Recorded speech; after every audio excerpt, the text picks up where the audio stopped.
अफसोस तो मुझे उस वक्त होगा जब तुम उसकी कीमत चुकाओगे। ऐसा वक्त अब तुम्हारी जिंदगी में कभी नहीं आएगा। आएगा, और जब आएगा तो तुम्हें भी पता नहीं चलेगा कि कैसे आया।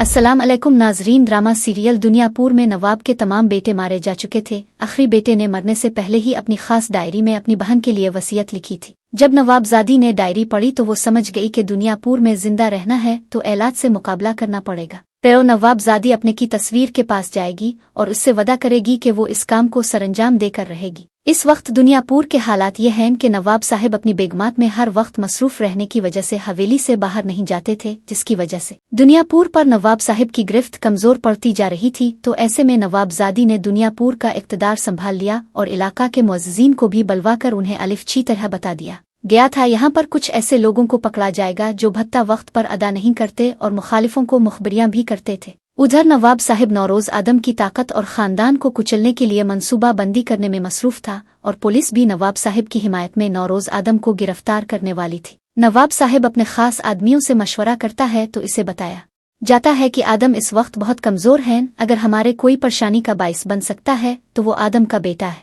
उधर शामिर की माँ अपने खावंद नौरोज आदम से कह रही होती है कि वो अपना जिंदा बेटा आपकी शुरू की हुई लड़ाइयों पर कुर्बान नहीं कर सकती, जिस पर नौरोज की माँ जवाब देते हुए कहेगी कि इसकी रगों में आदम का खून है और दुनियापुर की मिट्टी खुद इसे बुलाएगी। उधर पुलिस नौरोज को गिरफ्तार करने के लिए प्लानिंग कर रही होती है तो एक कांस्टेबल SHO को समझाने की कोशिश करता है कि नौरोज आदम को गिरफ्तार मत करना, ये खतरनाक हो सकता है जिसका नतीजा तुम नहीं संभाल सकोगे। लेकिन SHO बज़िद था कि वो अपने आफिसरान के हुक्म के मुताबिक नौरोज आदम को किसी भी कीमत पर गिरफ्तार करके दुनियापुर पर हुकूमत की रट कायम करेगा। लेकिन इसे इस बात का अंदाजा नहीं था कि इस थाना के तमाम पुलिस मुलाजिम नौरोज आदम के लिए ही काम करते थे। रात के पहर में पुलिस के भारी नफरी नौरोज आदम के कलानुमा घर पर रेड करती है तो हवेली पर मौजूद सिक्योरिटी गार्ड्स के साथ फायरिंग का तबादला हो जाता है। इस वक्त शामिर अपने कमरे में सो रहा होता है। पुलिस की गोलियां शामिर के बेड के पास से गुजर रही होती है। इसे सबसे पहले यही समझ आता है कि दुश्मन ने हमला कर दिया। इसने फौरन गिन उठाई और तेजी से भागता हुआ वो कुआं वाले मकाम पर पहुंच जाएगा